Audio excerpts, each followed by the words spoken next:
Hi, this is Mark Rivera, UK Gaming Media Network at Expo this year, and I've got Miles here from Chaos Publishing. He's showing us a game called Medieval Mastery by Chaos Publishing. Miles, what can you tell us about the game? Medieval Mastery is a game of medieval warfare where you use your knights to conquer the territories of the surrounding lands. Right. So the dice represent knights. Yes. Okay. Each point on the dice represents a knight. Okay. You then use these dice your knights to conquer the territories. Okay.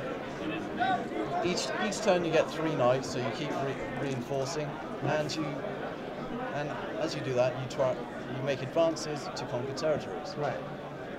So when you're making an advance into a territory which is not being conquered by another player, you then conquer that territory. Okay. Although if a player, say blue was there,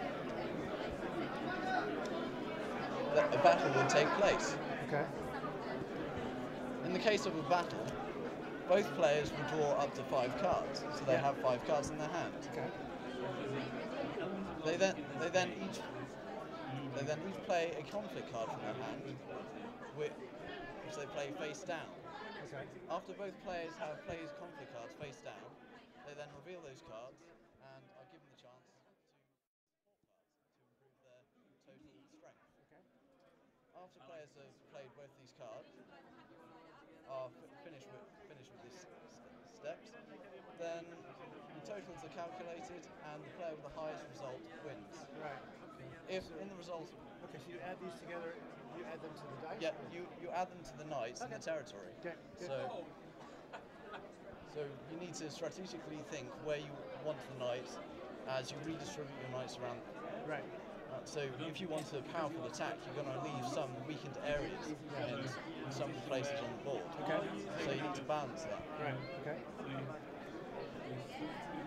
In addition to that, once a battle takes place, the loser of the battle then loses knights equal to the difference in total strength. They then lose their knights. Any remaining knights would then go back to their castle. Okay. Okay. In the case of a draw, then the defending player always wins, right, and the attacker loses 1 knight. Right. Okay.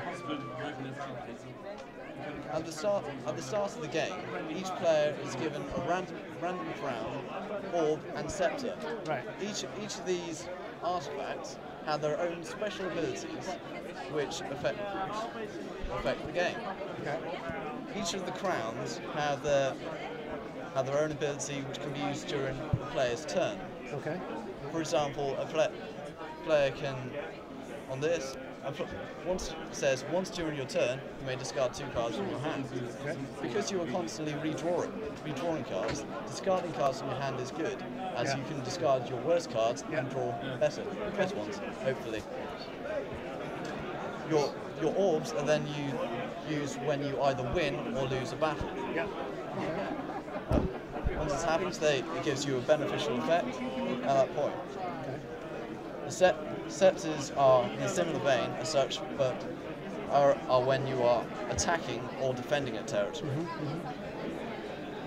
Players use these artifacts at those specific points, and if at that point another player plays a fracture on it, the effect of that artifact will be negated, and that artifact will be destroyed. Okay. This is only temporary, as at the end of that player's turn, they will then restore that artifact, and it will be active again. Okay. So it's just after that 1 turn, basically. Yeah. Then again, if it was destroyed in their own turn, it will not be restored until the end of their next turn. Okay. Cool. Basically, the aim of the game is to conquer 13 influence or victory points as such, right, where each of the territories have their own value. Right, gotcha. Okay. Each of the maps in the game is built up of different classes, which each have their own influence value as related. Yep. So there's the class 1 tile, which gives a player 1 influence, having conquered it. Okay. Then class 2 gives you 2 influence, class 3 gives you 3. Okay. They're all put in a random they all fit into this structure, Yeah. into this layout being randomly, Yeah. so that each game will never be the same. And combined with the artifacts, the possibilities are endless. Yeah. So I mean, so you set up each time you set up and play the game. So it's a random setup. So each time it's different. Yeah. Okay. Good. Although it's always in the same particular layout, Right. as such that you've got the level 3s Yeah. in the same place and the level 2s. So when you set them up, do you set them up face down and then flip them over, or do you set them up just with the face up? However you best decide randomly to do it. Okay. So All right. Good. as long as it's a setup which is random and players are happy to play with it, Okay. that's good. Is there anything else we need to know about the gameplay? Or does that pretty much cover it? Well, also when you're making an advance, Okay. and another player conquers a territory, Yeah. which then interferes with a route, and so this dice wouldn't have a route back to the castle. Yeah. In that case, this dice is now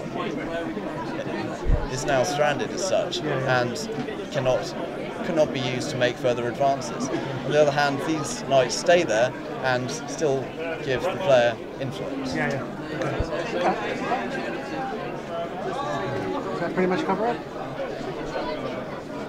Again, I would like to note that in all the decks which players have are the same, Yeah. and that Okay. there are certain resources. I already mentioned Fracture. Right. There's also Authority, which allows you to draw 2 extra cards when you draw it, and as well as this, you've got Call to Arms, which gives you extra knights. Okay. Good. Tactical Advance, which gives you another advance for the turn. That's interesting. Now, are these different colored, or are they all the same? They're all different coloured on the back, so you can differentiate. Right. And how many players? It plays up to 6 players. 6 players. Okay. The map you see here is the 6-player map. Right. For each different players, there is a different map. Okay. Just to wrap up. Okay. So the game will be available when?